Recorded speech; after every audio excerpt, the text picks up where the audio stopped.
Good morning, if it's Good morning, wherever you morning. are. Hello, darling. So, this is Sparking Conversations, and I am with Kim Sheppard of Kim Sheppard Health and Wellness. Now, we are going to be talking about whatever the hell we want to talk about. But Awesome. basically, we will discuss a little bit about the journey because, among many things, Kim is a naturopath, but she's also amazing. She combines science with spirit, so the logical and the unseen. She's a beautiful naturopath and she's a psychic medium. She does yoga. Um, you don't teach yoga yet, do you? No, I mean, I do my classes, but I don't certify people as yoga teachers. No, that's fine. Crystal healer, meditation and breath work, Reiki Master and Teacher, published author and podcaster. So she's like this amazing ball of everything, and she's just go. But she's got to Mm. learn, and she's really good at looking after herself. So anyway, we shall get into it. I would love to hear a little bit from you about how you came to choose naturopath as, I mean, it's probably not even a choice. It was more of a calling, just something that's like, come pick me. Tell me Yeah. about how that happened. So that journey would have started as a child, unaware. Very grateful to have parents who were on their own sort of health and wellness journey. So my dad, he was a karate and kickboxing instructor, and as you know, doing karate through his journey, he ended up becoming Australasian champion many times. So that physical fitness was at a very high level. And my mum, she liked to do her things as well. She loved the gym. She loved, doing marathons and different things. But she was massively into nutrition. This woman could put together anything and make it taste good. So as a child, I had really severe asthma. So I stopped breathing a few times, and my parents were separated. So my mum would give me a little sheet to stick on our pantry door. That way, if I started having an asthma attack, I myself, even from a very young age, could look at the piece of paper and look at the ingredients of something and recognize, okay, preservative 211 triggers my asthma. So then I knew then I couldn't have things like fruit cup crush cordial and stuff like that as a kid because it would trigger asthma. So very inspired from a young age to have that awareness of how things interact with the body and what can cause harm. But it was probably even more so than that was my mum's cancer journey. So she started off with cancer. So she had a melanoma first when I was about 6 years old. So she would have only been about 36 at that time. And that was lucky she got rid of that one. But then when I was about 18, she got another primary cancer. So it's unusual to get two primaries. Usually have a primary and a secondary, but she ended up getting cervical cancer after that. And that was a big journey for her, going through the process of a hysterectomy and everything. And then from there, she ended up getting cancer again, but she became terrified of being told that she has cancer. So she kept it to herself that time until it was so big and so painful that she had to tell her partner. And at that point, I was a naturopathic student. So I'd already been inspired to go on this journey.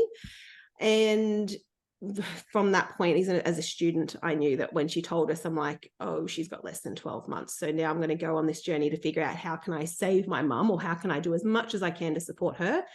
And that really got me interested, just to dive deep into what we can do from a natural medicine perspective, because mainstream couldn't do anything. The hospital systems were too full to cater to her. There was honestly too many people who were in fights on the weekend. So we'd go to hospitals 12 hours at a time, not get seen, have to go home, go have a nap, come back, still not seen. It was just very busy and hectic. So it really just sparked that passion of learning how to take control of our health. And we managed to turn her 6-week diagnosis into about 6 to 7 months. And it was a big journey, her becoming paraplegic and quadriplegic.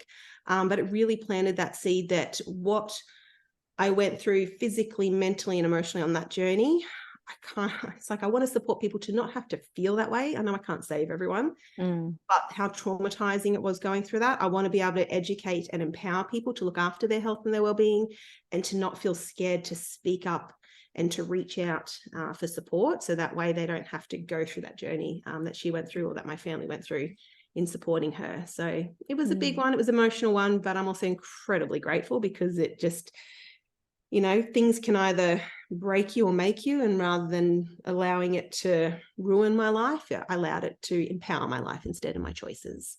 And Mm. from there, we were talking before, you've just continually studied for the last 20 odd years. Well, Yes. after high school, mind you. Yes. It's Yes. a little bit of a side note. Mhm. Kim and I have known us since high school, so we know each other a little well. So Yes. Very grateful. yes, very. So look, even after that, life gives us all of these opportunities, and I agree in the whole soul contracts. We've come here to learn stuff, and I'm really dedicated and committed to learning what I've come here to learn.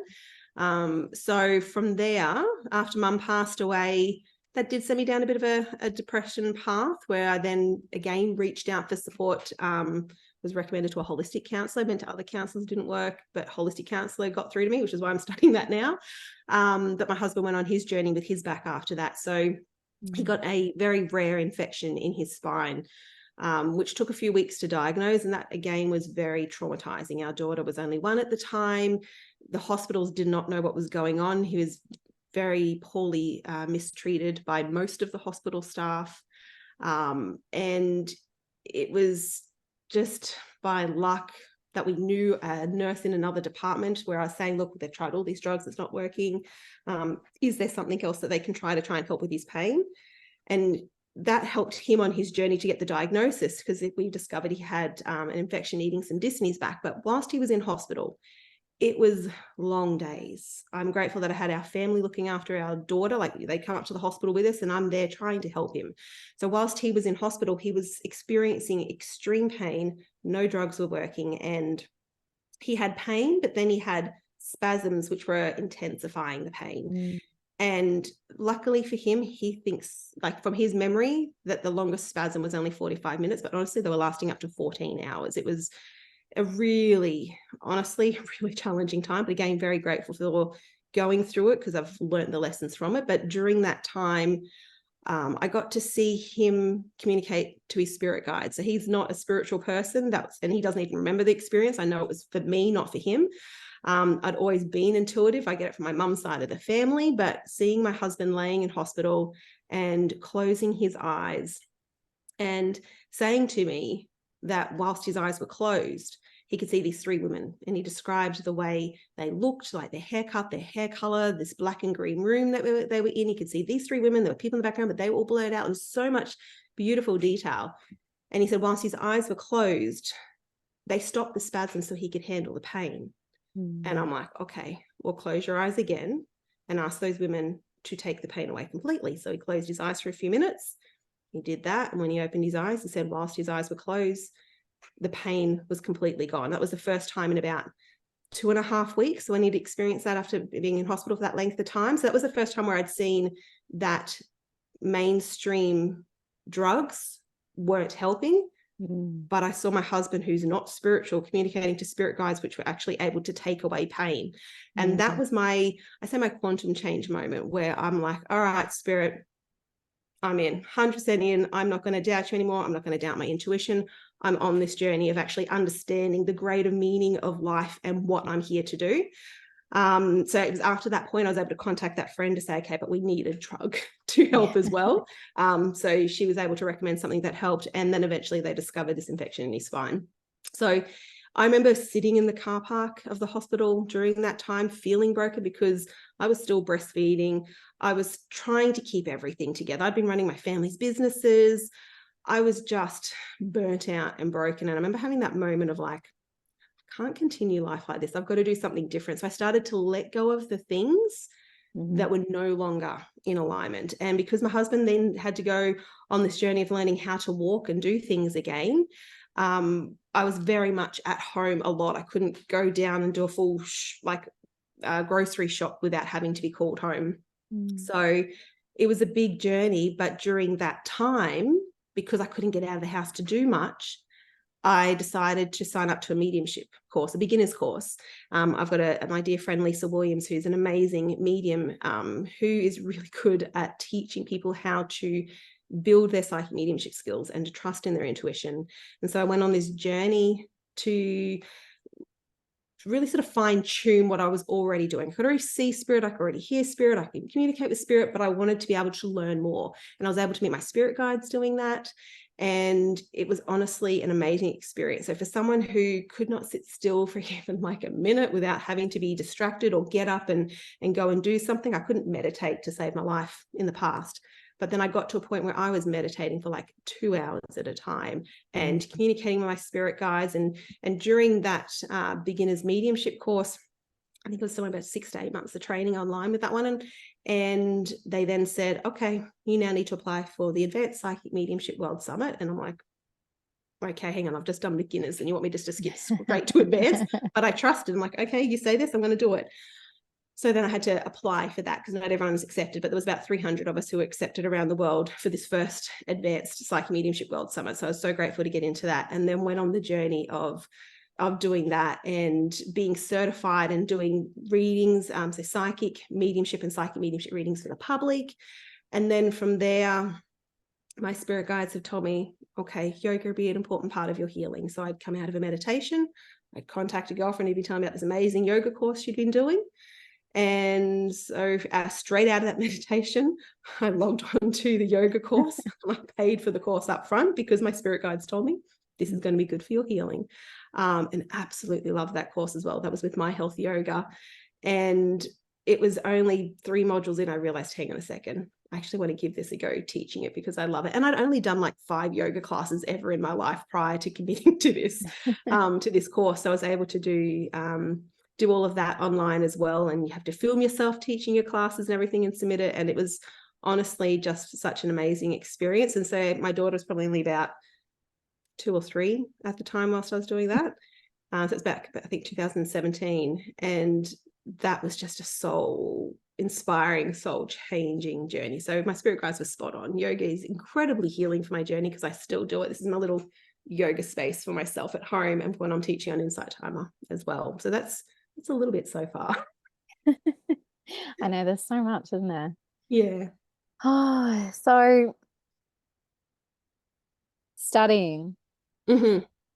We're now at a point where it's like, okay, we've done years and years and years of study. Yeah. Let's have a little break. Yeah. Where are you at now? So you're still working at Embrace? Yes. Yeah. So what I'm presently doing, so I always check in with my spirit guides, my intuition as to what feels in alignment. Because if something doesn't feel right, I just kind of let that go or tweak it to what feels better. So I'm currently at Embrace Life at North Lakes, and I'm there Tuesday afternoons, Thursdays, Fridays, and that's it now. So it's about 2.5 days a week. But I've been there probably for about 6 years now this month. And I was there for more days during the week, but then my intuition said to me, no, we need more time for myself and more time for family. So I think I was there originally about 4 days a week. I ended up gradually dropping Saturdays, going from like every Saturday a month to every second Saturday to half days to going, okay, no more. Even recently stopped teaching mum and bub yoga, which I've been teaching for 6 years and have loved. But I'm grateful. There's lots of other mum and bub things in the community now. So I know the mums are still getting support, but I checked in my intuition. I'm like, I don't need to keep teaching that as much as I've loved it. I've been incredibly grateful to be able to support mums on their journey because really it was like a counseling session plus yoga for them. So doing that and then doing stuff online as well. So I've even got an amazing assistant now, Ange. She's awesome. She's in the Philippines and she's building my website again for me. So I'll be taking appointments online from home as well and doing that on a few different days of the week. But I'm teaching yoga on Insight Timer, and then I do some other random corporate yoga classes as well. So kind of got the availability in person, but doing a lot of stuff online because thanks to COVID, we've realized that we don't have to do things in person now. And I've got some patients that I've never met in person because they might live 5 hours from me or the other side of the country, and can still support them in the same way, whether it's doing it something like this or doing a telehealth. But workshops, there's lots of fun, exciting stuff happening. And I'm always just checking with my intuition to make sure that there's the balance there and what resonates, because there's a lot that I can do, but I've learned I don't have to do it all. I've learned that it's okay to do it at my pace. Yeah, and it is finding that balance too. A matter of when you do listen and it's almost like little breadcrumbs. You're like, oh, follow this little breadcrumb here and just keep moving on. Yeah. And when you do that, there is no like push, there's no having to try and figure it out. It just starts to, but it doesn't always work with it. Like, how do you find, like when you were first studying it, how did you go with like your confidence? Because obviously confidence comes from practice. That's my Yes. understanding, is like the more that we do something, the more confident we'll get at doing it. Yeah. And did you find that when you, like, especially like naturopath, or is it just so it was effortless because it felt like that's where you were meant to be? What do you No, I definitely had to work on my confidence, because I remember even to sign up to the naturopathic course, because it's a 4-year degree, which honestly it's a double degree. It's nutritional medicine and it's herbal medicine. But I hadn't done science past grade 8 because I didn't feel smart enough to do science. So because you had you could choose your subjects in high school, I chose to avoid the stuff that I didn't feel like I was good at, and I focused on all the physical stuff because I'm great at sport and I can do all of that stuff. I can do the acting and the drama. So I procrastinated for 2 years before actually signing up and doing the naturopathic course. And then, because it was during that time that mum went on her cancer journey, so that 4-year degree took me 7.5 years. And every assignment and every exam, my poor husband had to hear how scared I was of failing. And he'd even say to me, he's like, Kim, you've never failed.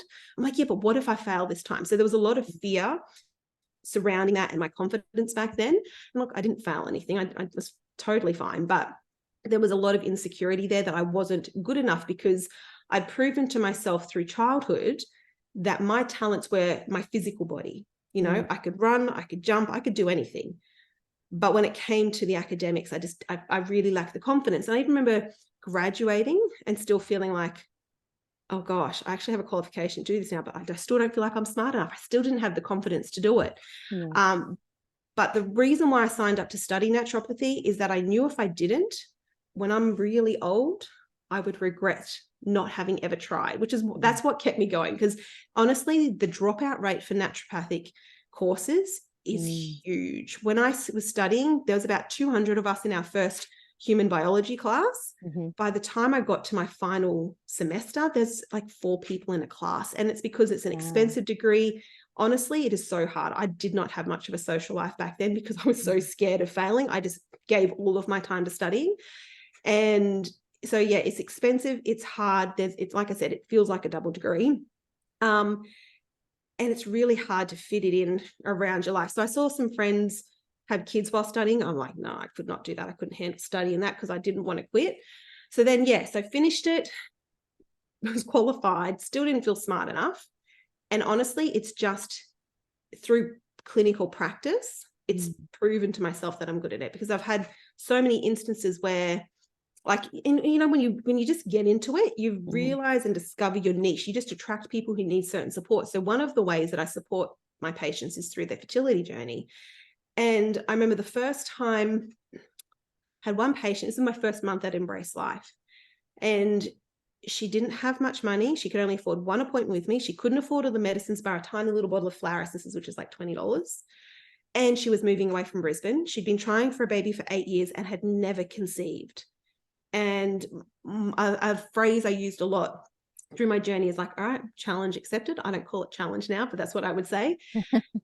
And she had a history where it drastically reduced, like a diagnosis she's had, it drastically reduced her chance of conceiving by about 50%. Yeah. And so when she moved away after that appointment, she called me a month later and actually told me she was pregnant. So all I had done was talk to her about taking a flower essence, and she was very religious. So I said to her, I asked the question, when she prays, does she pray for herself or does she only pray for other people? And so she said that no, she only prays for other people. So I could really, my intuition said she doesn't feel worthy of being a mum. She doesn't feel worthy that she should be pregnant because of this past she had prior to becoming religious. And so teaching her, okay, I want you to pray for yourself because I want you to feel worthy of receiving this. And the flower essences help to shift the energy and the emotion. So when we know we want to do something, we don't know how to do it, those flower essences really work. And that was all it took for her to go within herself, okay, trying for 8 years and never pregnant. And within 1 month, she was pregnant with me. So that proved to myself, okay, I've got this gift. Because again, it's that intuition, because you can learn a whole bunch of things within textbooks and you learn a bunch of stuff through practice, but then your intuition brings another layer to it. And then I've had other patients where on their fertility journey. They conceived their first child through IVF. They've never been able to conceive naturally. They'd been seeing another naturopath for a year and had no success. And so they thought, all right, they'll give me a go. And then within the first month of seeing me, they conceived. They did have a miscarriage, but it's the first time their body had ever conceived naturally. So that gave them that moment of like, hang on a second, I actually can conceive naturally. And then asking the questions, tapping into my intuition, I could see that her job was really impacting her ability to conceive because she hated her job. A lot of people hate their jobs. And that really impacts our health and well-being. So I said, look, I can't tell you to quit your job, but I can see that your job is bad for your health. So if we can't find a way for you to enjoy it, I want you to start to consider other options for you from a work perspective. Do you have to work? What do you really want to do? Can you work part-time? And just plant the seed so they can actually start to think about, okay, what's in alignment with them. And so it took her 9 months to decide to quit her job. And then a month after quitting her job, she was pregnant with twins. And she's given birth to these twins. So that's just, I don't remember what the question was, but I know It's you magic. probably remember what it was. We've moved on from whatever that question was. Whatever the question was. But it's just a journey. It's the journey, and the confidence. That's what it is. So that's what the question was. The confidence is I've had to keep. It's the clinical practice and working with my intuition to then be able to build my confidence. So that way, if there's ever been any points where I've doubted myself, I know to reframe that in my mind to go, no, this is just something that I need to work on and process and help to shift that energy and that emotion that my body's holding on to ascend and to move to that next level of confidence. That answers your question. Beautiful. I love it. It feels like it's almost like we have so many different layers and levels that we can access. And then everyday kind of person might be like, I've got this physical thing, and they don't consider the way that their mind might be thinking about the job. They might not like it and the energy they're putting into that, but they might not consider that because they're like, oh, it's just what I got to do because I need to make money. As soon as you start stepping out of that and realize it's almost like, for me, it's almost like a prism, and you can look through this crystal prism and you see all the different facets, but until you actually move through it, you couldn't even consider, because you don't have the experience and you don't have the knowledge or the wisdom of what that would look like on the other side. And so many of us are actually, we've got to know what it looks like. We've got to know how to do it. We've got to know, and that's our mind up here. And it's not until we can actually start embodying, and it's so you got to breathe in and what does your body actually want to do? That's where I'm stepping into, is more of like tuning into the body, because the body has all the answers that we need. And it's just the mind that's got to catch up. Yeah, exactly. And making sure that we're making those decisions based on, what sparks that joy in life and what is in alignment, and not making those decisions based from that fear place because we don't know how to do it. It's kind of one of the whole points of life is to just trust and do it. And you learn the skills and you attract the people and the tools and the resources on the way, which helps you to achieve your goal. Because it's not just about that end goal, but it's the journey getting to the goal, which is just as important. And that is where the magic is. Exactly. Absolutely. And you meet some really cool people along the way as well. Yes. All right. We might tidy up. So thank you so much. Pleasure. I do know we could just continue and we talk for hours, but trying to be a little more focused. So that's not so easy. So where can we find you? I'd love to know. I'll put it in the little description too. So website will be up and running soon. So it's going to be kimsheppard.com or kimsheppard.com.au. You'll have to ask my assistant on that one. It could be both. But at Embrace Life at North Lakes, I'm on all the socials: Facebook, Insta, TikTok, and Insight Timer. I'm just searching Kim Sheppard Health and Wellness. There's lots happening. So my big passion is to really get people to trust their intuition with all of this, just combined to get out of your head and get into your body. Feel into it. Beautiful. All right, darling. Well, thank you so much. And thanks everyone for watching. And Thank you. you can find us both on Facebook, Instagram, Kim on TikTok, and wherever else this video will be. So we shall see you later. Thank you. Thank you.